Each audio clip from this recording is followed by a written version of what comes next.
Welcome to Introduction to Composites. Today is the second day of the 9th week of this course, and yesterday we had discussed the variation of different elastic moduli and elastic constants of generally orthotropic lamina, a thin generally orthotropic lamina with respect to changes in the orientation angle of fibers, which is theta.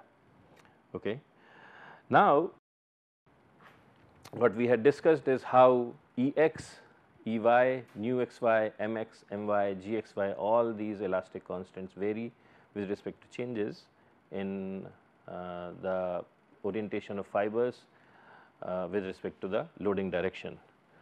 Now, what we will discuss are some more details on this, and specifically we will talk about balanced lamina and what that means in this context.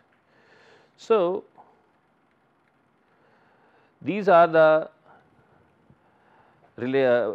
plots for Ex, Gxy, Gxy, nu xy, mx, my and so on and so forth for glass epoxy lamina, graphite epoxy lamina and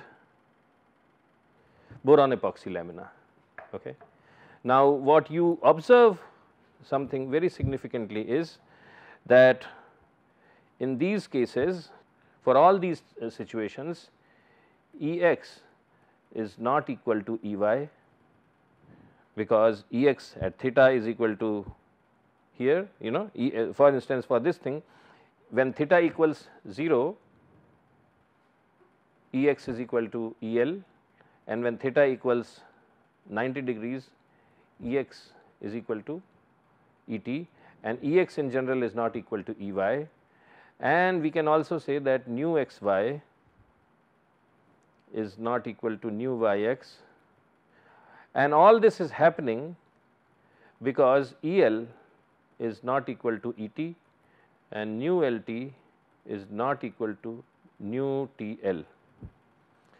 Now, these so if I have to use a single lamina for some structural application, using these types of lamina may be disadvantageous in several cases, because if El is very large compared to Et, then we would also expect that the amount of load which it will bear in the L direction, in the longitudinal direction, will be much higher, and it will bear very little load in the T direction. But if it is just one layer we are relying on, then we would like that it should have similar load carrying capabilities and stiffness properties in both the directions. So, that can be accomplished if we have a balanced lamina. So, by balanced lamina means that the value of its El and the value of Et is same, and also the Poisson ratio nu Lt and nu Tl, they are the same. Physically, this can be accomplished by having equal number of fibers in L as well as T direction. So, if you have same number of fibers in L and T direction, then El and Et will be same, and if that is the case, then we would also expect that for balanced lamina Ex and Ey will also be same. So, with this understanding, let us look at the plots for Ex, Mx, My and Gxy for a balanced lamina. So, here, because it is a balanced lamina, El and Et are same, which is 21 GPa, GLT is 3.5 GPa and nu Lt is equal to, so this should be nu TL, nu Lt should be equal to nu TL, and that is 0.2. And if that is the case, then let us look at Ex and how does Ex change? It starts from 1 at 0 degrees and it keeps on going, and because this is my axis for Ex, it also ends up at the same value 1. Okay. So, Ex is symmetric, the curve for Ex is symmetric at around at the line theta equals minus 45 degrees. Ditto for Gxy, but Gxy was anyway symmetric even for not unbalanced laminates, but mu xy is also symmetric, and it again it increases to a maxima, but it again becomes 0.2. So, it is 0.2 at 90 degrees and it is 0.2 at 0 degrees. And then mx and my are also behaving. So, this is the relation for mx, this is the equation for my, and they also behave in a very symmetric nice way. So, these kinds of individual layers, laminas, they are balanced because of the fundamental reason that the transverse and the longitudinal modulus of the lamina are same, and also because the Poisson ratio LT and TL, they are the same. So, this is what I wanted to discuss about balanced lamina. Next, what we will discuss is some constraints which exist on some of these materials. So, before we do that, I would like to show you once again that for boron epoxy lamina, we have seen that the minima of Ex is not Et, right, is not Et for graphite epoxy and for glass epoxy. The minimum value of Ex was Et, but for boron epoxy, as per this plot, the minima is not Et, rather it is the minima exists when theta is somewhere between 50 and 60 degrees, it exists. So, what we are seeing is that for some lamina,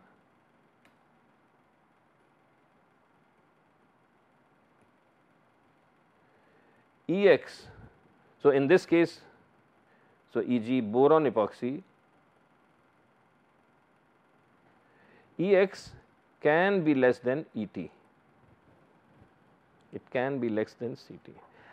And similarly, for some other lamina,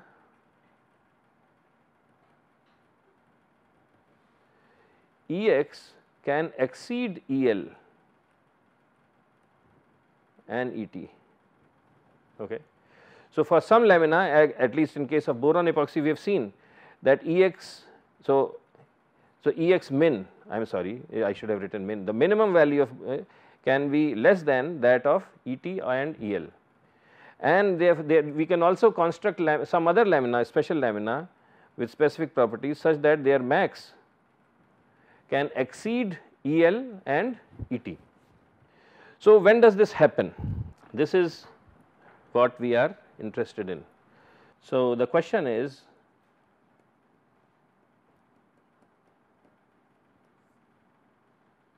first question, when does Ex min less than El and Et? And the answer to that has been given by an expert in composite, Jones, who is also the author of this R.M. Jones book on mechanics of composite material, and he has done mathematical calculations. He says that if GLT exceeds EL divided by 2 times 1 plus nu LT, then Ex min is less than EL and ET. Okay. So, this is the first question. So, if you find that in your composite system this condition is being satisfied, then you will have a situation that for certain value of theta, the value of Ex will be less than El as well as Et. Okay. The second question is, when does Ex max more than El Et? And again Mr. Jones answers that it is more than El and Et if GLT is less than, oh I am sorry,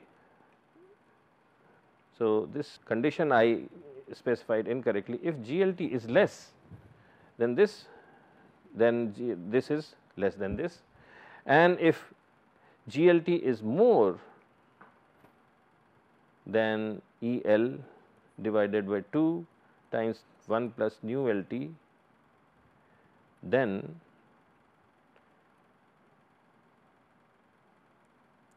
Ex max it exceeds EL and ET. Okay. So, these are two important conditions which help us understand what could be the extreme value of Ex, extremum for Ex. And how do they get it? This based on mathematical analysis, not very complicated analysis, but we will not discuss this at least in this class. But if you are interested, you can refer to the paper by Jones and also his book, and you will find the details in there.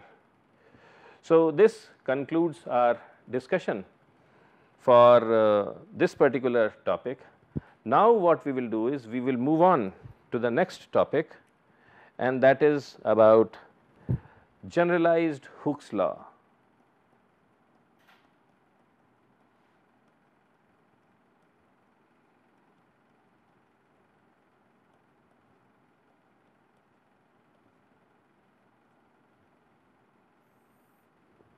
Generalized Hooke's law. So, what do we imply by this?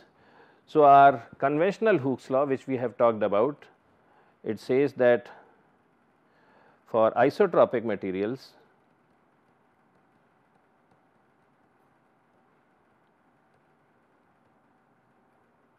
what is the Hooke's law? That if I have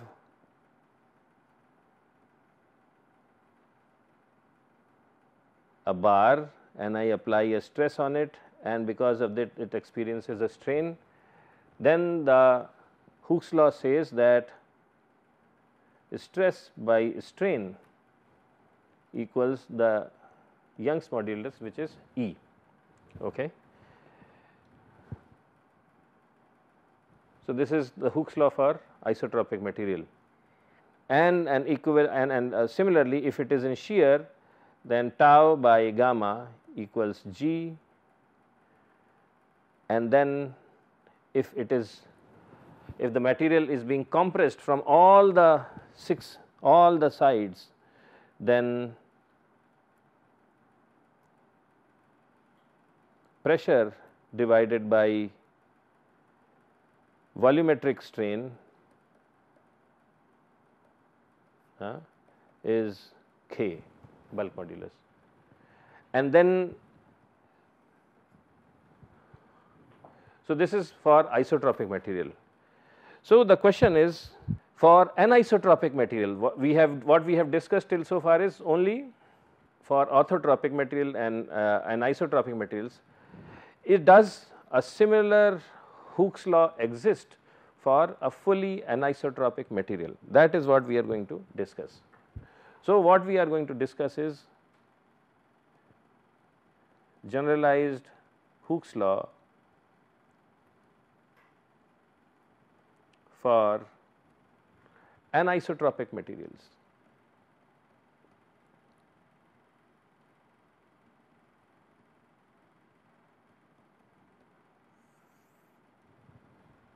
So, before we look at it, let us define our axis system, and what we will also do is, so what we will do is that we will define our axis system, what are our 1, 2, 3 axes, and with respect to axis systems we will also have a consistent way of specifying stresses and strains.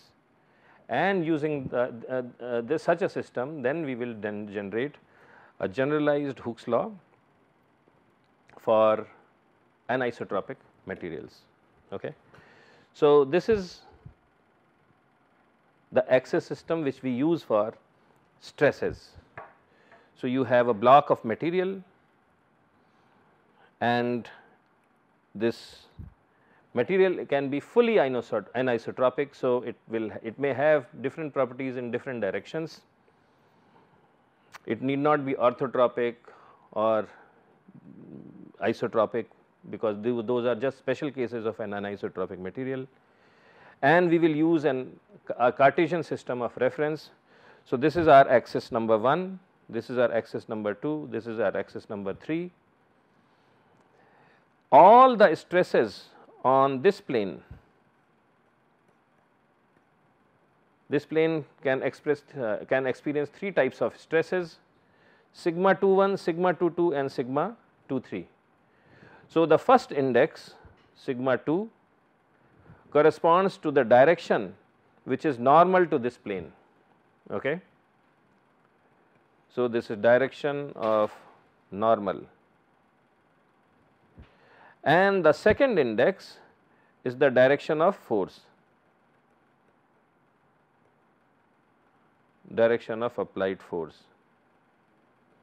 Okay. So, because stress is force divided by area, so I am applying force in a particular direction and I am also applying it on a particular plane. So, the first index tells the direction of the plane and the second index tells the direction of the force, and as I had explained earlier, the stress is associated with 2 different directions, direction of normal of the surface and direction of applied force. So, it is a second order tensor, and in general I can specify it as sigma ij, where I represents the direction of the normal of the face on which it is acting and j represents the direction of the force which is applied on that particular surface. Okay. So, this is how I define stresses. So, we have sigma 21, sigma 22, sigma 23 on plane number 2, sigma 31, sigma 32, sigma 33 on plane number 3, and sigma 11, sigma 12 and sigma 13 on plane number 1, and likewise we have other stresses on the opposite faces also. So, these are my stresses, sigma 11, sigma 12, sigma 13, and this is the stress tensor, and it is represented by a 2 by 2 matrix, and in general I can also represent it as sigma ij. Okay. So, this is the stress tensor. Similarly, this is our strain tensor, epsilon ij. So, epsilon ij is epsilon 11. So, what are these? So, again, so before we go to strain tensor, these stresses are extensional stresses and all others, these are shear stresses,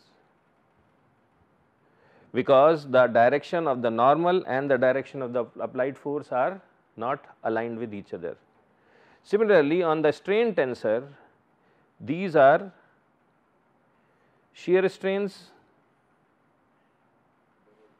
and these are extensional strains. Okay. So, this is our overall framing of the problem, and what we have to develop is the relationship that how does sigma ij depend on, how does it depend on epsilon ij. So, this is the relation we will develop, and then we will call that relation the Hooke's law for generally anisotropic material, and then we will start working on that and we will finally come down to isotropic and much simpler materials. So, that is what we plan to do in our next class. So, please remember this terminology, and this is the terminology we will use starting from our next class. So, that is pretty much it for today, and I look forward to seeing all of you tomorrow. Thank you.